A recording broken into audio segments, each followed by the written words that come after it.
Voilà donc je suis en train de dire que des orateurs viennent passer et ils viendront encore. Le dernier, il est avec nous, pasteur David Messier, qui est venu dans le cadre des soins de son épouse, mais qui nous a été utile et nous est encore utile. Aujourd'hui, ce n'est pas le moindre. C'est un aîné, c'est un doyen, c'est un missionnaire aguerri. Il est au nombre des premiers missionnaires de l'Église évangélique des Assemblées de Dieu de Côte d'Ivoire. Il a fait la mission au Niger.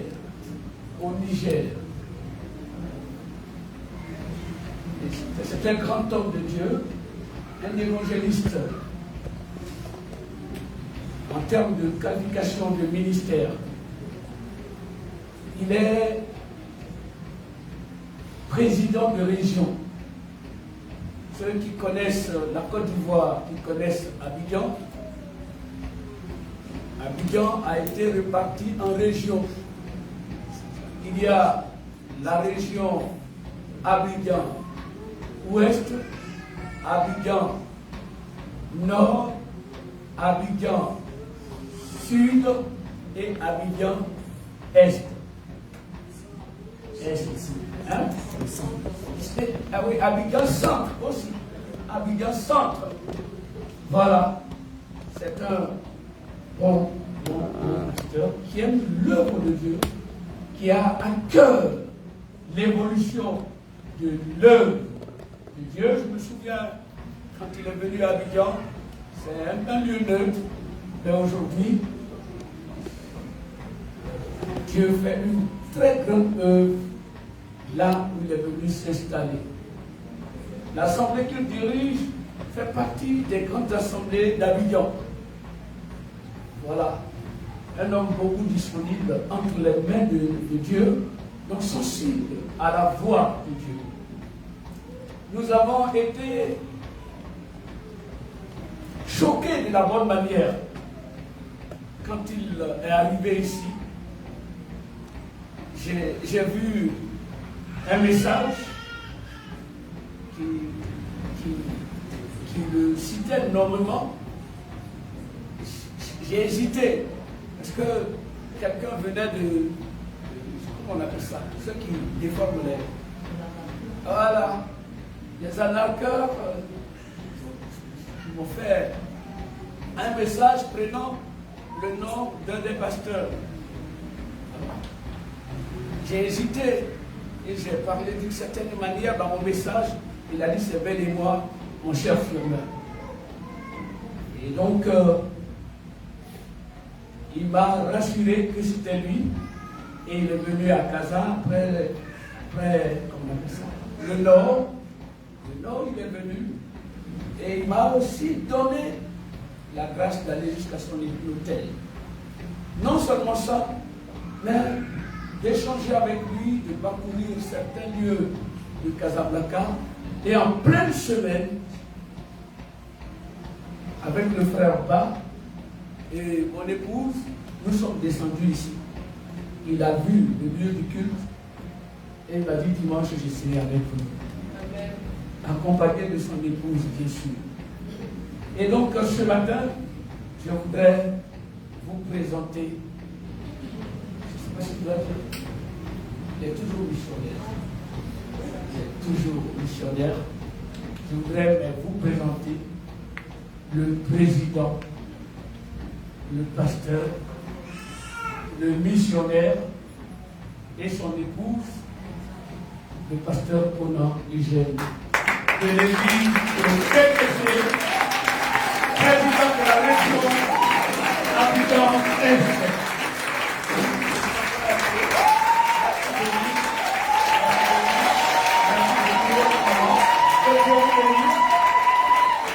Mais il n'a pas dit que ça. Il dit: il n'y a pas de problème. Donc je lui laisse tout le micro. Vous l'aviez déjà déjà accueillis, mais il est dit, accueillez-les, recevez-les d'une manière digne des saints. Est-ce qu'on peut se tenir debout pour l'accueillir avec amour?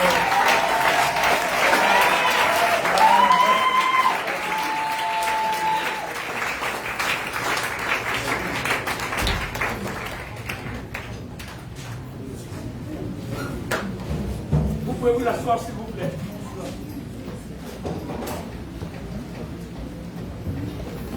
Gloire à Dieu. Amen. Alléluia. Amen. Je voudrais dire merci au Seigneur pour cette opportunité qu'il nous donne de travailler ce matin. En tout cas, ce n'était pas dans mes programmes d'être à Casa maintenant. Je n'avais pas programmé. Ça fait depuis que le coronavirus est arrivé, je n'ai pas effectué le voyage depuis 2020. Avant ça, je voyageais énormément. Mais depuis 2020, je n'ai pas voyagé. Donc, ce n'était pas vraiment dans mes programmes de voyager. Mais je dirais que l'Église m'a presque obligé à prendre un moment de congé. Et le lieu que j'ai choisi, c'était Casa. Donc, ils m'ont fait venir ici. On était à Marrakech, on m'a fait 4 jours. Et puis là-bas, on est arrivé sur Casa. Alléluia. Et je suis très heureux de voir ce que Dieu est en train de faire ici, dans un pays islamique, fermé à l'évangile. Mais il y a des enfants de Dieu ici. On doit cadrer, n'est-ce pas? Et je me réjouis de ce que Dieu est en train de faire au travers de son serviteur, le pasteur Boudou, son épouse et les frères. Celui qui va. Le frère, comment il s'appelle? Il est où? Ah, il s'est beaucoup occupé de nous, il nous a fait promener, c'est vraiment occupé de nous. En tout cas, que Dieu bénisse. Je suis très heureux, mais je vois que le lieu est exigu. Votre lieu est exigu. Il fait assez chaud. Vous méritez mieux que ça, n'est-ce pas? Amen. Alléluia. Amen. On va prier. Puisqu'on peut faire, on essaiera de le faire. Amen. Amen. Que vous puissiez avoir beaucoup plus que ce lieu. Pour adorer le roi des rois, le Seigneur, celui qui a parlé, les étoiles, la lune, le soleil ont apparu dans l'univers, il mérite mieux. Amen. Mais qu'importe, même si on la donne dans un tel lieu, il est satisfait parce que cela prouve que nous l'aimons parce que vous avez mieux. Alléluia. Que Dieu soit béni. En tout cas, merci. Alors, de Dieu, pasteur Boudou. Merci Clapet. Et puis je voudrais aussi saluer notre jeune frère de notre région, la région Est, la région Est, qui l'a fait venir. Donc on le suit. Tous ces événements, on suit tout ce qui se passe ici, on suit cela. Amen. Que Dieu bénisse, que sa grâce soit avec vous. Alléluia. Je crois que cette église va grandir et sera encore plus grande, plus forte. Amen. Amen. Alléluia. Est-ce que vous y croyez? Vous croyez que Jésus est puissant? Le Seigneur, il a tout pouvoir et toute autorité. En tout cas, moi je le crois, parce qu'avec Jésus, tout est possible. Amen. Que son nom soit béni. Je ne vais pas être trop long avec vous. Je vais vous apporter quelques conseils. Mais avant, ça va permettre que tout à l'heure, il y a eu une présentation de Bible, n'est-ce pas? Vous avez fait des dons, c'est bien. Pour encourager ces événements, ces activités, pour donner. Pour que le bébé qui vient soit bien accueilli, bien à l'aise. Alléluia. Mais une deuxième chose que vous devez savoir aussi, quand vous venez présenter un bébé, il ne faut pas seulement donner au bébé, il faut aussi donner à Dieu. Amen. Les parents, quand vous venez présenter un bébé, il faut offrir à Dieu. On n'offre pas seulement au bébé, on offre aussi à Dieu.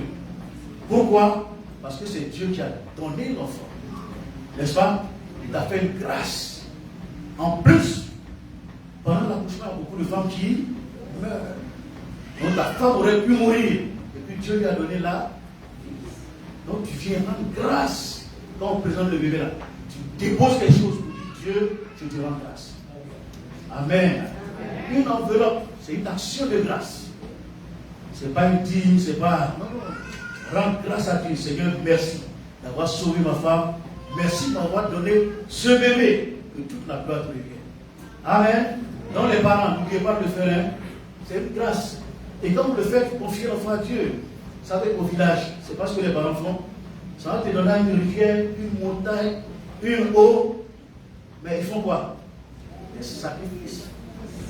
Alléluia. Nous on dit Dieu bénis mon enfant. Mais toi tu fais quoi pour Dieu? Quelle action de grâce tu poses pour montrer que l'enfant que Dieu t'a donné a ta valeur à tes yeux?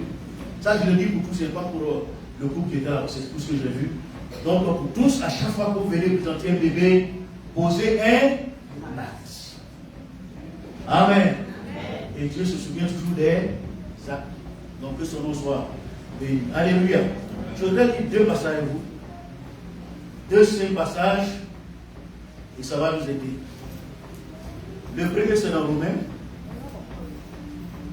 Romains chapitre 1. Celui devait être vraiment climatisé pour vous, n'est-ce pas? Romains 1. À partir du verset 8, si n'est pas ce que je dis pour vous.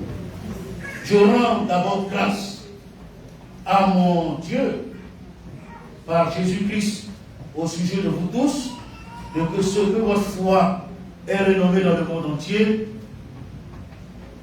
Dieu que je sers à mon esprit dans l'évangile de son Fils m'est témoin que je fais sans cesse mention de vous, demandant continuellement dans mes prières d'avoir en fait par sa volonté et le bonheur d'aller vers vous, car je désire vous voir pour vous communiquer quelques dons spirituels, afin que vous soyez affermis, ou plutôt afin que nous soyons encouragés ensemble au sujet de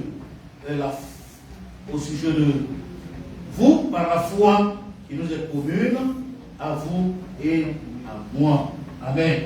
Premier passage, ce qu'il faut retenir, je désire vous voir pour vous communiquer quelques dons spirituels. Amen. Quelques dons spirituels afin que vous soyez affermis. Deuxième passage, c'est dans les Actes des Apôtres, donc juste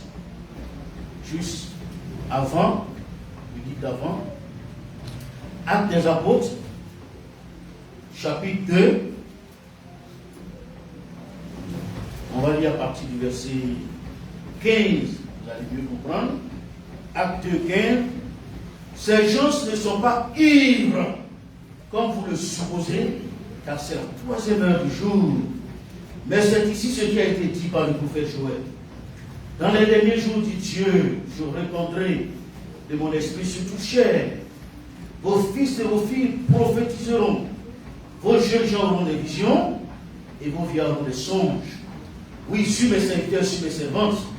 Dans ces jours-là, je répandrai de mon esprit et ils prophétiseront. Je ferai paraître des prodiges en haut dans le ciel et des miracles en bas sur la terre qui sont du feu et une vapeur de fumée. Le soleil se changera en ténèbres, la nuit en sang, avant l'arrivée du jour du Seigneur, et ce grand jour, ou de ce jour grand et glorieux.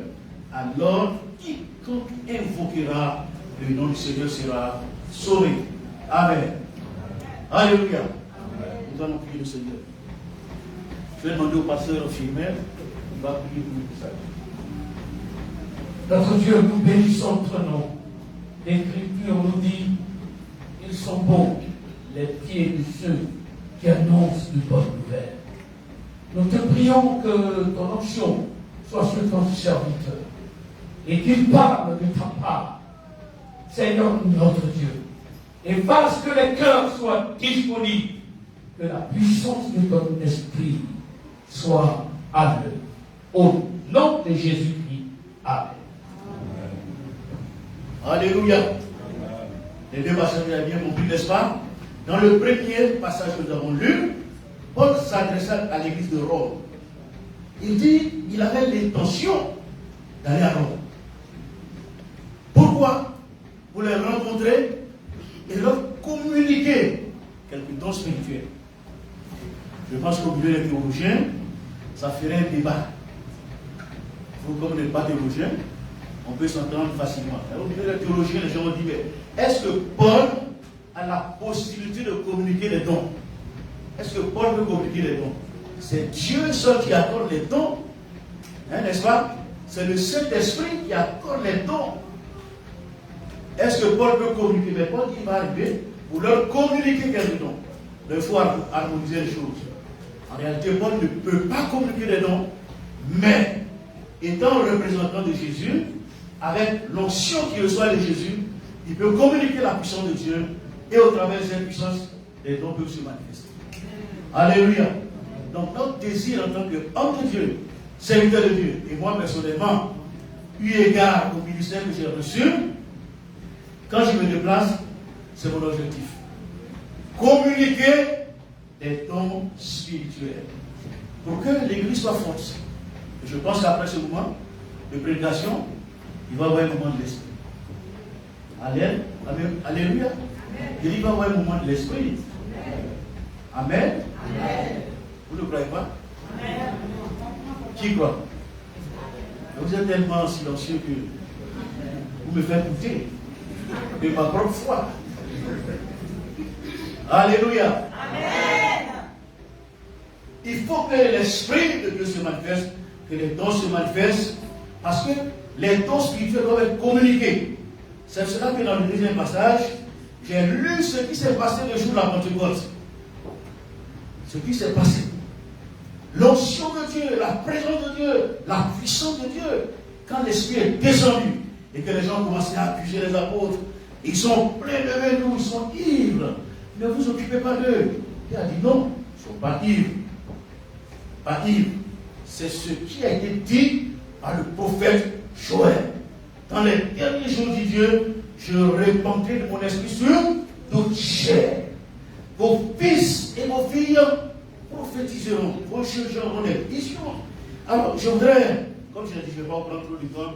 Moi-même, je sens qu'il fait joint, je ne vais pas prendre assez de temps. Mais je voudrais brièvement résumer les dons spirituels au travers de ce passage que nous avons lu. On aurait pu faire des études en s'appuyant sur 1 Corinthiens, mais au travers de ce passage, nous avons à l'intérieur, de façon non exprimée, à l'intérieur, nous avons les dons de l'esprit. Donne-moi importance. Mais ça ne pas grave, important. Hein? On a à l'intérieur, les dons de l'esprit sont à l'intérieur. Je voudrais dire les 9 dons. Vous connaissez qu'il y a 9 dons, non? Il y a les dons vocaux. Les dons vocaux, c'est les dons qui concernent la voix, donc vocale, et qui donnent vocaux au pluriel. Les dons vocaux, le don des langues, l'interprétation des langues et la prophétie. Qu'on retrouve ici, dans le passage que nous avons lu au début. Il est dit ceci: dans les derniers jours du Dieu, je répandrai mon esprit sur toute chair, vos fils et vos filles prophétiseront. Alléluia. Donc, prophétiseront regroupe les dons vocaux, langue, interprétation et prophétie. Et puis il a dit, vos jeunes gens auront des visions et vos vieux des songes. Ça parle de quoi? Deuxième catégorie de dons, les dons de révélation. Où Dieu révèle les choses cachées. Dieu révèle, Dieu ouvre notre esprit. Les choses cachées, Dieu les révèle. Donc là, nous avons les dons de connaissance, de sagesse et de discernement des esprits qui nous permettent de discerner les esprits. Et puis par la suite, il dit quoi? Oui, je suis mes serviteurs, je suis mes servantes. Dans ces jours-là, je répondrai de mon esprit et ils prophétiseront. C'est repris, je ferai paraître des prodiges en haut dans le ciel et des miracles en bas sur la terre. Des prodiges en haut dans le ciel et des miracles en bas sur la terre. Nous avons résumé là les dons de puissance, qui sont le don de guérison, le don de miracles et le don de foi. Donc il y a 9, les dons vocaux, langue, interprétation, prophétie. Après les langues et les révélations, on a connaissance, sagesse, discernement, et les dons de puissance, miracle, guérison et foi. Donc tout se retrouve dans ce passage qui s'est accompli le jour de la Pentecôte, qui a prêché avec puissance, et l'Esprit est descendu. Le Saint-Esprit est descendu, l'Esprit était en mouvement. La Bible dit, ils eurent le cœur figément touché. Le Saint-Esprit a touché le cœur. Mes frères vous êtes dans un pays assez compliqué et difficile. Si vous voulez que les gens soient touchés, ce n'est pas par votre vocabulaire, ce n'est pas par votre manière d'être, c'est votre éloquence. L'éloquence ne touche pas les cœurs à salut. L'éloquence peut émerveiller les gens. On dit, mais il parle bien, il s'exprime bien, il est éloquent. Ça émerveille. Mais pour emmener quelqu'un au salut, à se courber devant Jésus et lui donner la gloire, il faut plus que l'éloquence, il faut la puissance du Saint-Esprit. Alléluia. Donc, on veut que l'Esprit de Dieu vous remplisse afin que vos paroles soient empreintes de puissance, d'onction, que l'onction de Dieu soit sur vous. Quand vous parlez, que vous dégagiez de l'énergie, une énergie divine, positive, qui touche les cœurs, comme l'apôtre Paul. Ils ont dit, que ferons-nous? Parce que le chrétien qui va toucher. Et bien, il dit, repentez-vous. Alléluia. Repentez-vous. Et ils se sont repentis. Et ce jour-là, 3000 personnes ont reçu Jésus. 3000. Quelque temps après, 2000. Et l'église a commencé à grandir. Alléluia. Vous ne le savez peut-être pas. Mais l'église est née dans un milieu plus hostile que le Maroc. Plus hostile, au milieu des Juifs. Les Juifs se sont opposés à Jésus. Ils ont ridiculisé Jésus. Ils l'ont attrapé, ils l'ont jugé. Et ils l'ont condamné à mort. Et ils l'ont fait mourir. Et après lui, les gens qui se lèvent vous disent, notre Seigneur, il est ressuscité. Et ils se mettent à proclamer l'évangile dans ce milieu où on a tué même leur maître. C'est un milieu hostile. Et avec 12 personnes, plus tard 120 personnes, le jour où l'Esprit est descendu, il y avait 120 personnes. Alors que quand Jésus est ressuscité, l'apôtre Paul dit, il y a plus de 500 personnes qui ont vu Jésus. Plus de 500. Mais le jour de la Pentecôte, c'était combien? 120. Les 391, je ne sais pas où ils étaient. Pourtant, ils ont vu Jésus ressuscité. Mais ils n'étaient pas là. Il y avait seulement 120. Et l'Esprit de Dieu est descendu sur eux en puissance et en force. Et avec ces 120 personnes, l'Église qui est née dans ce milieu hostile s'est développée avec puissance. Dieu a étendu sa main. Il y a eu des guérisons, des miracles, des délivrances. Au point où l'Église a commencé à grandir. L'Église a phagocyté non seulement le judaïsme, mais même l'Empire romain de façon politique. L'Église a phagocyté tous ces mouvements politiques et religieux. En très peu de temps, l'Église qui est née à Jérusalem dans ce milieu hostile, l'Église est partie dans la Judée, dans la Samarie et jusqu'aux extrémités de la terre. Au point où il y avait, sans même que Paul ou Pierre soient partis à Rome, il y avait déjà une grande église à Rome. Vous savez, à l'époque, Rome était le centre du monde. C'est comme aujourd'hui, on peut dire New York. C'était la capitale du monde. C'était un grand centre. Mais l'évangile est allé jusqu'à Rome. Et l'évangile a dominé Rome, l'Empire romain. Mais comment est-ce que c'est possible? Comment avec 120 personnes, dans un milieu très hostile à l'évangile réussit à s'imposer, à s'implanter, à se développer jusqu'à remplir l'Empire romain? Comment est-ce que ça a été possible? Ça a été possible par l'action du Saint-Esprit. Alléluia. Sans le Saint-Esprit, on ne peut rien faire de bon. Mais avec le Saint-Esprit, tout ce qui est possible devient possible. Avec le Saint-Esprit, les démons sont chassés. Les malades guérissent. Les miracles s'opèrent. Et quand ces choses arrivent, les gens sont convaincus et disent, que ferons-nous? Alléluia. Et on leur dit, crois au Seigneur Jésus et tu seras sauvé, toi et ta famille. Amen. Vous pouvez gagner, c'est possible. Pour que cela soit ainsi, il faut que vous commencez à être rempli du Saint-Esprit. Amen. Tu as besoin d'être rempli du Saint-Esprit. Les dons spirituels doivent abondamment au milieu de vous. Dieu doit vous parler par les dons spirituels. Dieu doit vous impacter d'abord. Quand vous serez impacté, vous allez impacter les autres.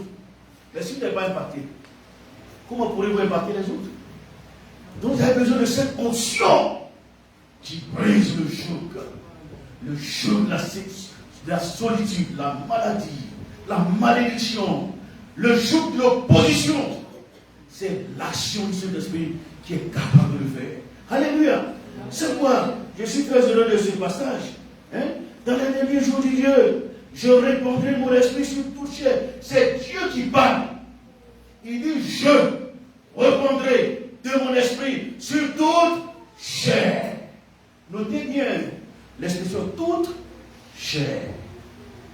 N'a pas été dit sur quelques personnes. Aujourd'hui, les gens font des débats inutiles. Est-ce que femme peut prêcher, femme ne peut pas prêcher? Est-ce que femme peut faire ceci? Ça, ce n'est pas un problème. Dieu dit, je répandrai mon esprit sur toute chair.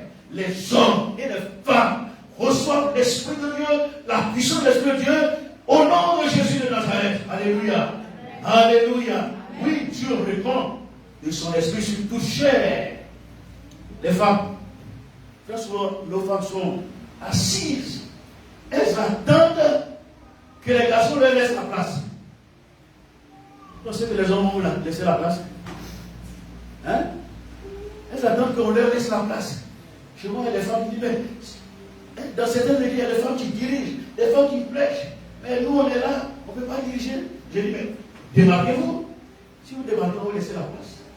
Il faut poser un acte qui montre que tu as les possibilités, les potentialités. Alléluia. Dieu dit, il va répondre sur l'esprit sur toute chair. Ce n'est pas sur les hommes seulement, mais les hommes et les femmes. Il est parlé des jeunes gens et des jeunes filles, des serviteurs et des servantes. Il n'est pas parlé ici des hommes grands, des ministres, des directeurs. Non, des serviteurs et des servantes, des hommes et des femmes, des jeunes gens et des jeunes filles. Dieu dit, je répondrai de mon esprit sur toute chair. Vos fils et vos filles prophétiseront. Sans exception. La Bible dit, Dieu ne fait pas exception de personne. En tout lieu, celui qui le cherche, le trouve. Amen. Amen. Dieu ne regarde ni à la forme, ni à la taille, ni à l'intelligence, ni à la sagesse. Il regarde seulement celui qui le cherche. Qu'importe qui tu es, si tu ne cherches pas, le trouver. En Israël, il y a quelqu'un qui est venu. Bon, il est venu d'une manière vers Jésus. Il envoyait les gens vers Jésus. Son serviteur était malade. Et il envoyait les gens vers Jésus. Jésus a dit, j'irai guérirai. Il dit, non. C'est pas la peine. Moi, je suis militaire. Quand je dis à un soldat, lève-toi, va, il ne sait pas. Il ne pose même pas de questions. Tu n'as pas besoin de venir chez moi. Tu es trop grand pour te déplacer. Dis seulement un mot. Et mon serviteur sera juif. Est-ce qu'il était juif? C'était un païen. Jésus dit, même en Israël, je n'ai pas trouvé aussi d'enfant. Va, ton serviteur est guéri. Jésus n'a pas fait d'acception. Il n'a pas dit non, c'est un païen. Jésus a guéri son serviteur parce qu'il a manifesté la foi. Tout est possible par la foi. Avec la foi, tout est possible. C'est vrai que vous êtes dans un pays qui paraît hostile à l'évangile. Mais ce n'est ni par la puissance, ni par la force, mais par le Saint-Esprit, dit le Seigneur. Si vous êtes rempli du Saint-Esprit, des portes vont s'ouvrir automatiquement. Alléluia. Quand Pierre était en prison, et que l'ange descend de la prison, Pierre a été libéré. La ville soit arrivée en ville, devant une porte de fer. Il y a une grande porte, un grand portail en fer. C'était une prison. Quand il est arrivé avec l'ange, la porte s'est ouverte automatiquement. C'est ce mot utilisé en grec qui a donné le mot français automatique. Quand ils sont arrivés, la porte s'est ouverte d'elle-même. Sans que quelqu'un touche la porte. Pourquoi? Parce que derrière cette porte, il était un homme rempli du Saint-Esprit. Alléluia. Si nous sommes remplis de l'Esprit de Dieu, la puissance de Dieu, les portes vont s'ouvrir automatiquement. Ça envoie la gloire de Dieu. Ça envoie la puissance de Dieu. Donc Dieu dit, je répandrai de mon esprit sur toute chair. Vos fils et vos filles prophétiseront. Où sont les prophètes? Quand on parle de prophétisation ici, ce n'est pas forcément le ministère de prophète. Un prophète, c'est un ministère.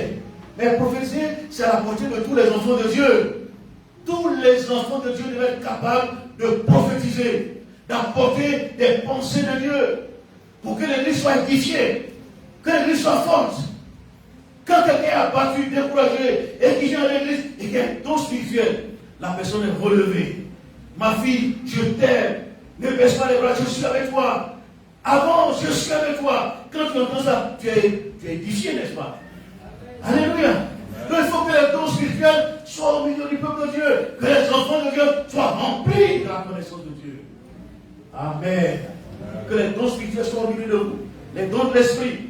Vos fils et vos filles prophétiseront, vont parler en langue et interpréter, et vont prophétiser. Donc Dieu leur donne un ministère de prophétie, pour qu'ils puissent comprendre les pensées de Dieu et communiquer les pensées de Dieu au peuple. Aujourd'hui c'est dommage. C'est la première fois que je suis arrivé ici. Mais dans beaucoup d'églises aujourd'hui en Côte d'Ivoire, les prophéties sont presque absentes. Les dons spirituels arrivent dans les églises, il n'y a pas de dons spirituels. Donc Dieu ne parle plus. On est en train de devenir petit à petit des protestants. Vous allez voir, si on continue comme ça, il va y avoir beaucoup de contestataires dans nos églises. Les gens vont protester. Ils n'ont pas l'onction de Dieu. On n'est pas seulement des protestants, on est des évangéliques. Et bien plus des pentecôtistes. Alléluia. Donc, permettons au Saint-Esprit d'être en notre sein pour que les dons spirituels se manifestent, que les chrétiens soient édifiés, fortifiés, corrigés, restaurés et renouvelés par le Saint-Esprit. Amen. Alléluia. Vos fils et vos filles prophétiseront. Vos jeunes gens auront des visions. Et vos vieillards auront des songes.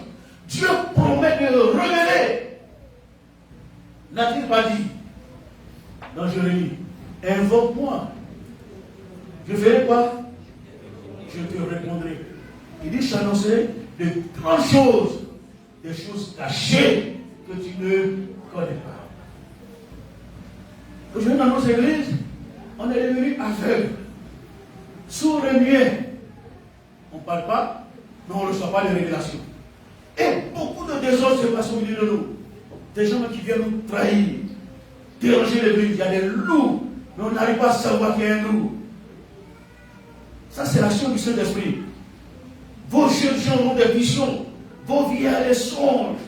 Quand les visions sont au milieu du peuple de Dieu, où il y a des révélations authentiques, assez claires et précises, les gens ont peur. Il faut attention. On ne fait pas ce qu'on veut dans l'église. N'est-ce pas? Quand les dons de l'esprit se manifestent, on ne fait pas ce qu'on veut. On fait attention. Et on se prépare pour le ciel. Mais quand il y a absence de dons spirituels, les gens fuient dans les désordres. Et si Jésus revient, qu'est-ce qui va se passer? On va rester ici. Amen. Vos fils et vos filles prophétiseront. C'est les filles seulement qui prophétisent? Les fils d'Hélène? Alléluia. Où sont les filles qui prophétisent? Où êtes-vous? Les filles qui prophétisaient? Où êtes-vous? Les gens qui prophétisaient avant, mais depuis moi, ils ne prophétisent plus. L'onction prophétique, c'est étouffé. Il n'arrive plus à parler la parole du Seigneur. Soit gagné par la crainte, la peur, ou par le doute. Dieu dit, je répandrai de mon esprit. Je donnerai de mon esprit à toute chair. Vos fils et vos filles prophétiseront. Ils recevront l'onction prophétique. La puissance de Dieu sera sur vous. Et vous parlerez de ma part. Je vais vous donner des révélations, des visions et des songes. Où sont les visions aujourd'hui? Où sont les visions? Pas de visions, pas de songes. Aujourd'hui, les cauchemars ont remplacé les visions et les songes. Hein? Les chrétiens ont beaucoup plus de cauchemars. Quand ils donnent les lèvres, ils crient. Hein? Parce qu'il y a un chien qui les poursuit, il y a un serpent qui les poursuit. Ils ont des cauchemars. Nous, on doit dormir dans la paix. Alléluia. On ne doit pas vivre dans les cauchemars. Ce que nous devons recevoir, c'est plutôt des visions et des songes. Des songes où Dieu nous révèle l'avenir de l'Église, la gloire de l'Église, l'enlèvement par exemple. Comment faire se préparer pour l'enlèvement? Comment faire pour que l'Église ici soit forte, qu'elle se développe, qu'elle soit puissante? Dieu ne donne pas révélation. Alléluia. Alléluia. Ne pensez pas que vous êtes venu ici juste. Vous vous retrouvez en petite famille des Ivoiriens. Vous retrouvez chanter, danser. Non, vous avez besoin de plus que ça. Dieu vous a envoyé dans ce pays pour impacter ce pays. Et vous avez la puissance du Saint-Esprit, de l'onction de Dieu. Vous avez besoin d'un feu nouveau, restauré, avec les transmissions à l'appui, pour que les œuvres du diable soient dévoilées, les œuvres des démons soient mises à nu, et que la gloire de Dieu puisse resplendir. Alléluia. La gloire de Dieu doit remplir la terre. Amen. Alléluia. Alléluia. Gloire à Jésus de Nazareth. On est des Jésus, je répondais mon esprit. Sur poussière, je ne fais pas exception de personne. Il ne trie pas les gens. Vous dites non, toi tu peux pas recevoir. Si c'est ainsi, sérieux mon gros, c'est de Dieu. Dieu donne par grâce, par miséricorde. Mais quand la grâce se manifeste, il faut quelque chose de la part du peuple de Dieu. On dit le salut est gratuit. Hein? Jésus ne nous a pas associés au salut. Il allait seul à la croix. Il a donné sa vie. Aujourd'hui, quiconque croit en Jésus, il est sauvé. Mais si tu veux être un élément de la maison de Dieu, un élément qui impacte les autres, qui est un référent, quelqu'un qui a de l'autorité, quelqu'un qui a le pouvoir de la maison de Dieu, tu ne peux pas le recevoir de façon gratuite. Il y a quelque chose à faire, il y a un prix à payer. Il y a un prix à payer. Alléluia.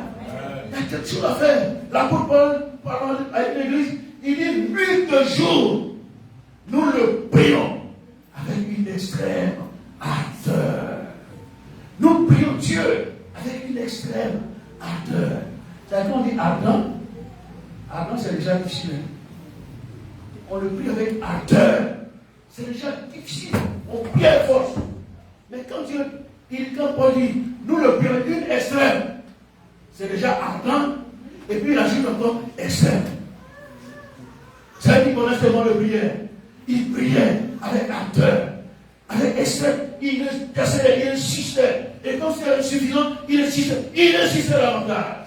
La Bible dit de Jésus, dans Hébreux 5, dans les jours de sa chair, il a présenté à Dieu son Père, celui qui pouvait le sauver de la mort, des prières avec des larmes, avec des grands cris.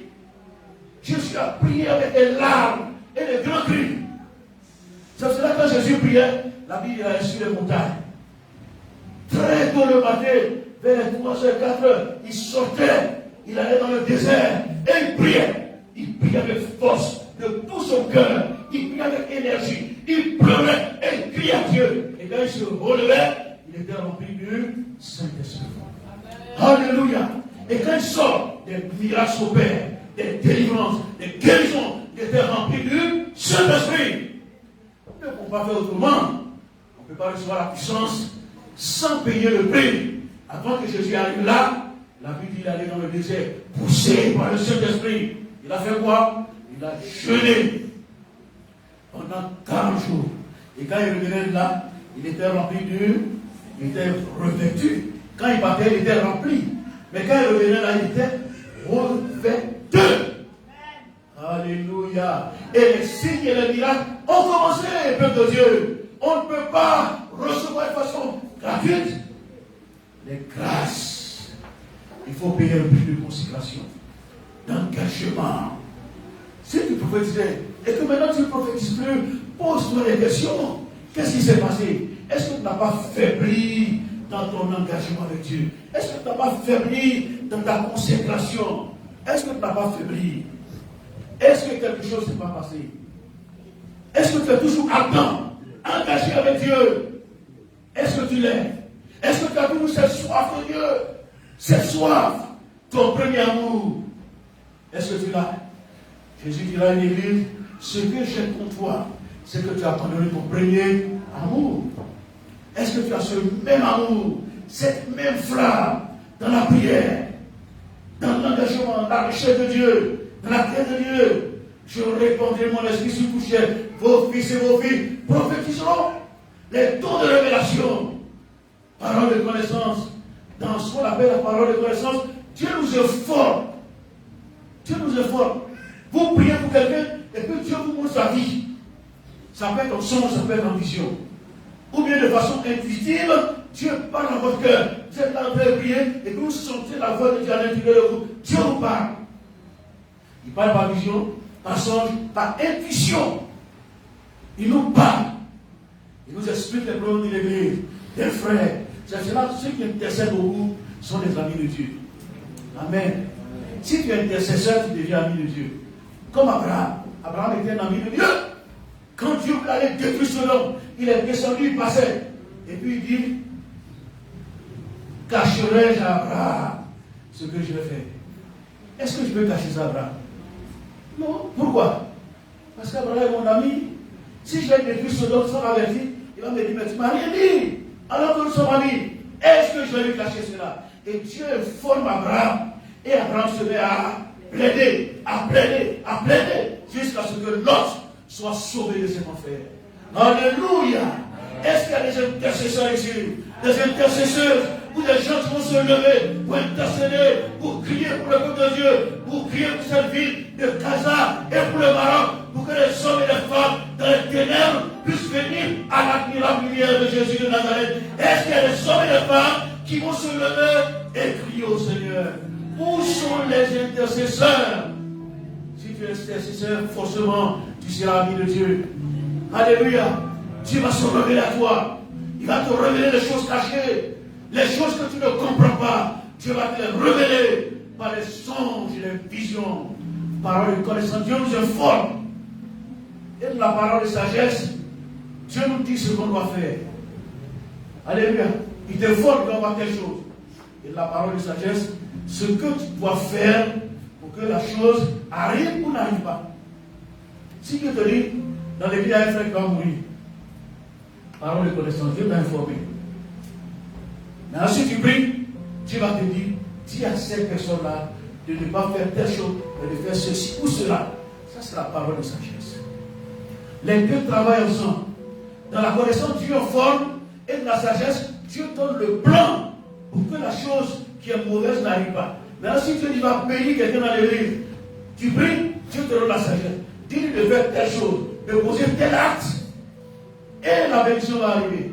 Donc Dieu te donne le plan, la sagesse, pour que la chose mauvaise n'arrive pas, pour que la chose bonne arrive.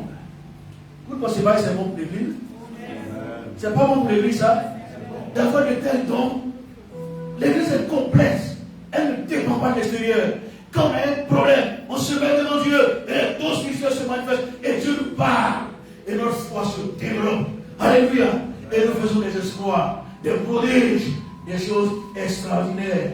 Donc, c'est ça la parole de connaissance, de sagesse. Et dans le discernement des esprits, Dieu nous permet de savoir les esprits qui agissent. Quelquefois, on prie pour quelqu'un, il tombe, il est là. On dit c'est un démon.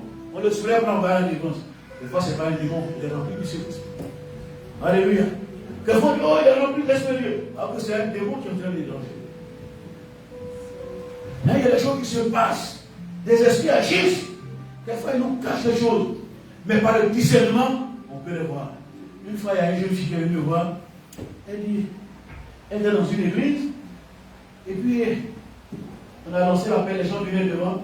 Elle voit les gens venir là, des hommes, des femmes. Il y en a qui viennent, ils marchent sur leurs bras. Les pieds sont en l'air. Elle voit des gens qui viennent, ils ont des têtes qui sont rondes. Et puis, ils ont des têtes de cabri, plutôt des têtes de mouton. Et puis, ils avancent, elle est là. Elle est, les autres ne voient pas, mais c'est elle qui voit. C'est ça qu'on appelle le discernement. Et malheureusement, dans nos églises, dans certaines églises, les démons se manifestent. C'est fort? Non. Ok. Les démons se manifestent. Les démons agissent. Mais on ne les voit pas. Et ils sont là, ils tournent l'église. Quelquefois, on pense que c'est Dieu, alors que ce sont les démons. Des sorciers qui sont quelquefois dans l'église pour perturber l'église. Quand il y a des sorciers dans l'église, il y en a qui pensent que c'est faux. Mais c'est vrai, l'église c'est un lieu public. Comme c'est un lieu public, Dieu permet à tout le monde de venir.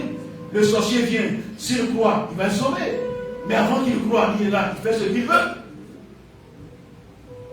Amen. J'ai reçu une dame chez moi à l'église. Elle venait d'une autre église, Assemblée de Dieu. Elle est venue, elle a les problèmes, elle est mariée, mais elle n'arrivait pas à concevoir, à faire des enfants. Et quand Dieu présentait un bébé comme ça, Les gens sont de la joie, les gens se réunissent. Elle est là, elle pleure. Elle est malheureuse, elle pleure. Elle souffrait. Et ça, c'est toutes les fois qu'il y a présentation de bébé. Jusqu'au jour où ils ont déménagé, ils sont allés chez moi. Elle est venue, on a échangé. Quand je lui ai posé les mains, elle est tombée. Qui es-tu? Qui es-tu? 2 femmes. Une est sa tante et l'autre est la sœur de son mari. Et les 2 sont dans l'église assemblée de Dieu. Elles sont dans l'église. Et c'est les 2 là qui ont bloqué son ventre. Elle ne peut pas concevoir, bloquer son ventre. J'ai prié, chassé les esprits, briser leur puissance sur sa vie, faire la délivrance. 1 mois. 2e mois, elle a pris le ventre. Amen. Elle a fait un enfant. L'enfant n'avait pas eu 2 ans. 1 an, elle a pris le grossesse. Amen. Alléluia. Amen. Oui, nous avons le pouvoir. Et ce pouvoir doit être exercé pour que les démons ne viennent pas étouffer l'église. Les sorciers ne viennent pas étouffer l'église. Ils viennent, ils sont libres de venir, mais ils ne sont pas libres d'agir dans l'église. Alléluia.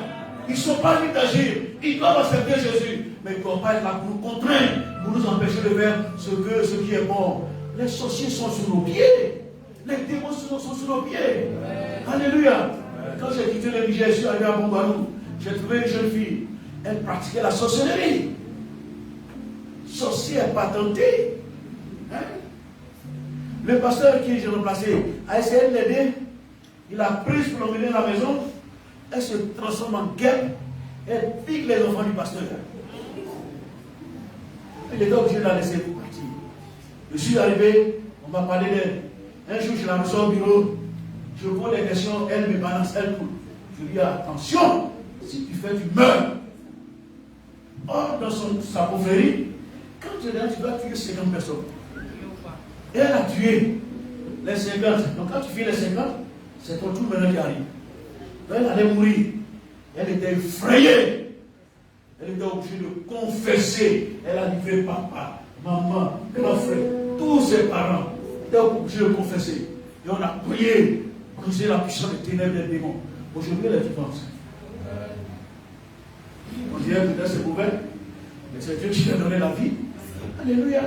Donc, quel que soit le sorcier et la puissance de la sorcellerie, l'Église a le pouvoir de chasser les démons, de briser la puissance des ténèbres. Nous avons l'autorité. Alléluia. Et que l'autorité soit manifeste, il faut que nous ayons les dons de prophétie, de discernement, de connaissance, de sagesse, de parler en langue et d'interprétation. Il faut que l'Église soit remplie de la présence de Dieu et de la puissance de Dieu. Sinon, l'Église est bernée. Les démons viennent danser dans nos assemblées et ils sortent, ils s'en vont. Non, on ne veut pas de telle église. On veut des églises fortes, remplies du Saint-Esprit. Alléluia. Alléluia. Il y a passé une période de témoignage. Au début de l'église, vous savez, à l'assemblée de Dieu, au début, l'église était forte. Quand on vous appelait Alléluia, en tout cas, on disait Amen. Maintenant, quand on dit Alléluia, on faut dire Amen. Hein? Donc, l'église était allée s'installer dans un village.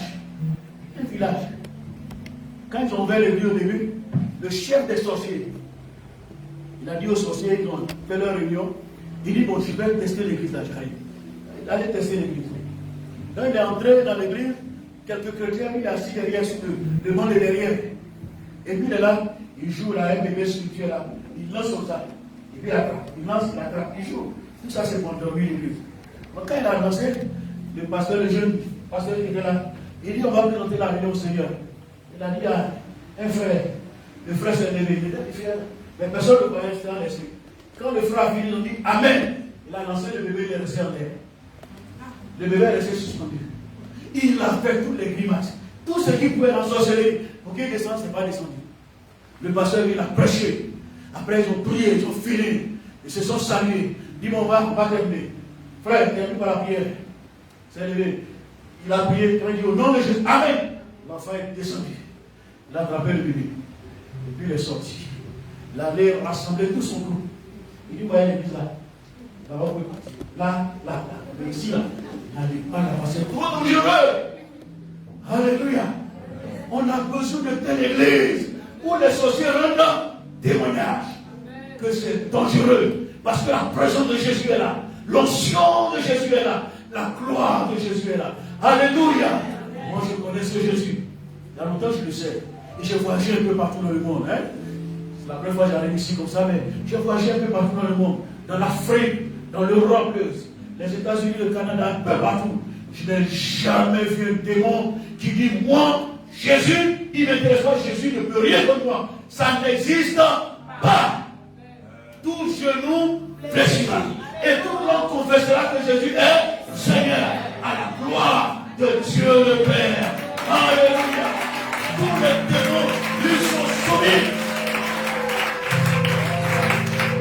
Tous les démons lui sont soumis. J'ai été missionnaire pendant 6 ans au Niger. Vous connaissez la puissance des Haoussa? Les Allemands connaissaient la puissance. Et je n'ai jamais vu un Nigérien ou bien un sorcier venir dehors pour dire non, c'est pas possible. Nous servons le vrai Dieu.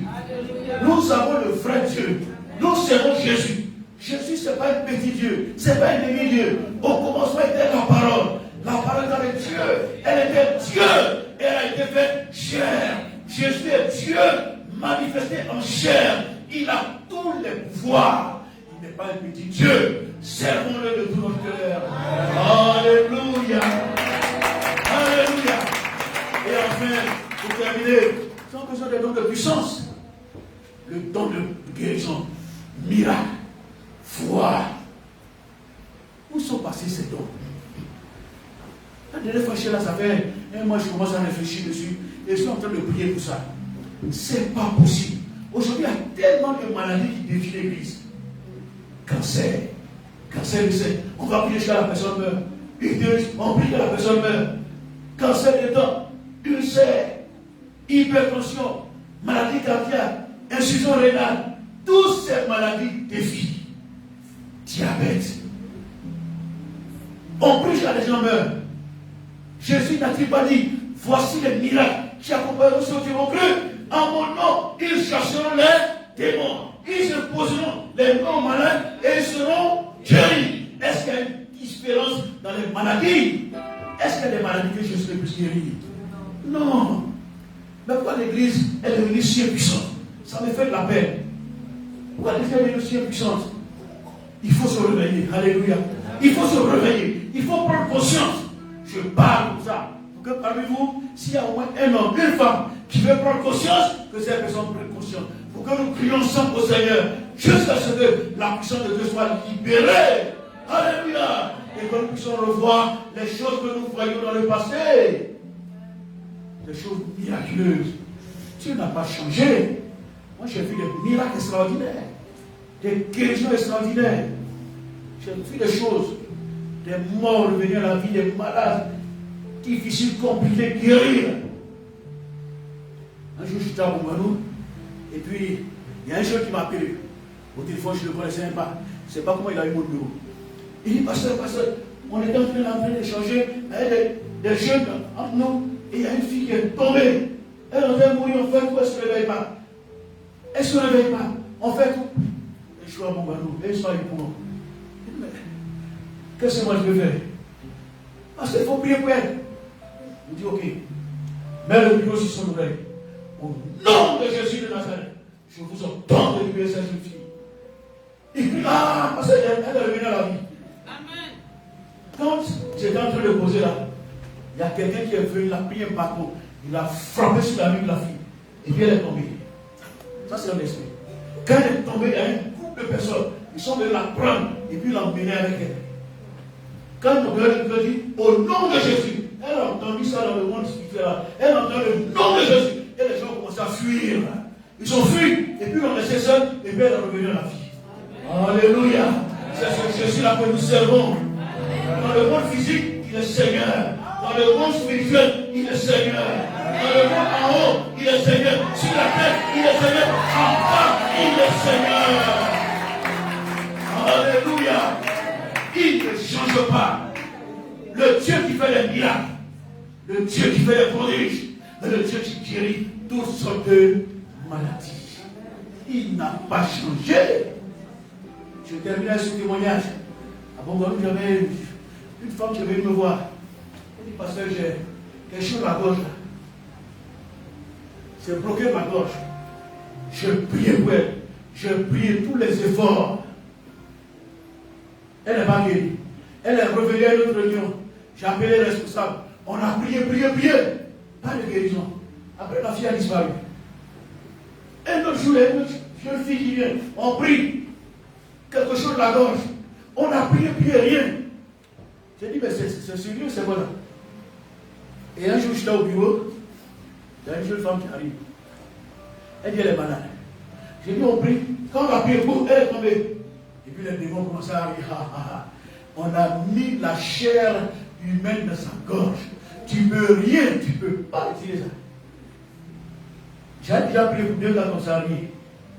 Là, je n'ai même pas prié. Je n'ai pas chassé les démons. Je me suis retourné et je me suis adressé à Dieu. Je lui ai dit, Seigneur, ça fait 3e fois, 2 fois j'ai échoué, 3e fois. Qu'est-ce que je fais? J'ai entendu une voix. C'est la première fois que j'entendais. Dieu, j'entends la voix qui dit, anesthésie là. Il dit quoi? Anesthésie? Il dit anesthésie là.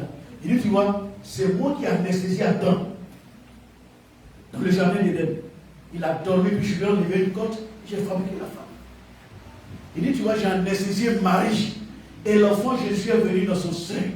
Anesthésie là. Je ne comprends toujours pas. Je dis, bon, Dieu a parlé, il faut bénir. Je dis à la femme, je dis, c'est Dieu qui a anesthésié Adam dans le jardin, il a enlevé une côte.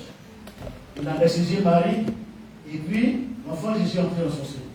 Au nom de Jésus, je t'anesthésie. À l'instant, elle a été anesthésiée. J'entends.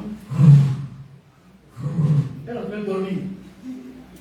Je dis, mais c'est quoi ça? Elle dort. 5-10 minutes, elle se réveille.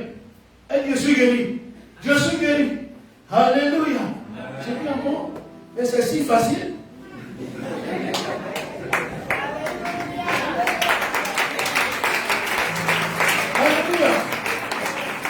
J'étais au bureau, il y a une jeune fille qui arrive.